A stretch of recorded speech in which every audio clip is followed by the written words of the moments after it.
What should I say, word? What should I say, bird? I finally got around to watching that documentary. It was a rehash of things they've known for years, and everybody rejected it. Black women had been talking about this story since 1991. Surviving R.Kelly accomplished making America listen to these stories. The Surviving R.Kelly documentary was necessary for the culture because women have been so pushed to the side, to me, because a lot of people deny the experiences of women, especially Black women. They don't believe when women say they're sexually assaulted. Why did you speak out years later? Because we knew that they would not be believed if they spoke out, because this man has power, this man has money, this man is paying people to be quiet. So it's like that documentary was needed for the progression of society, period. But when I sat there and I watched it, I remember I was out of town and it was like a 3-day special. And I remember sitting there watching it with my friends every day. Like, we're supposed to be out in the clubs partying and stuff, but we making sure we catching up on the last episode or whatever. And when I tell you, we was just sitting there crying every single episode. It was too much. Surviving R.Kelly was a cultural moment, man. But I'm glad that it's encouraging women online to speak out about what they may have gone through. Because anybody in a situation like that, as far as a female, you wanna understand their discomfort and just I don't wanna call them out like crazy, but it's sick at the end of the day. You know what I'm saying? So. And they like to run a joke is, oh, R. Kelly a pedophile, don't leave your kids around him. But then when you actually see actual people that was involved with him in these tragic stories, I do feel like the story was kind of real, one-sided. It wasn't no balance to it. And it made him out to be evil. I don't know if he's evil, but it seemed like he was evil. I mean, this is stuff that we've been knowing about for years. I remember hearing this stuff as a kid. I remember even seeing the tape as a kid and was like, ugh, that's nasty.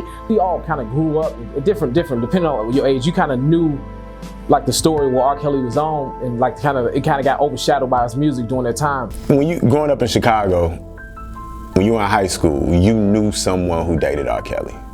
And I know people from outside of Chicago might not know that, but you knew a girl in your grade who was invited to this man's house, to his mansion.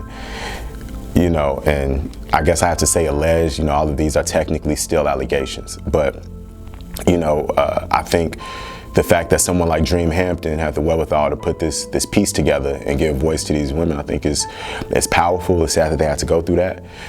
Yeah, I feel like it impacted the culture in a way that, now nobody's listening to his stuff. And it's unfortunate, but he did it. So what could you, kind of do? I didn't do this stuff. This is not me, y'all. I'm fighting for my life. Y'all killing me with this. I gave y'all 30 years of my career. Robert. 30 years of my career. Y'all trying to kill me. And it really kind of made people, especially with the cancel culture now, it really made people kind of make that hard decision. Yo, I'm done with R. Kelly.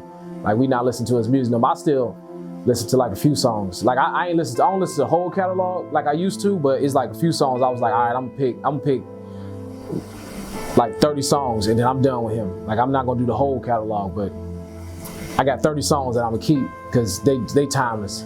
But it is true, when you hear all the stories and then you can match the music up with the victims and you man, he was actually talking to people through the music.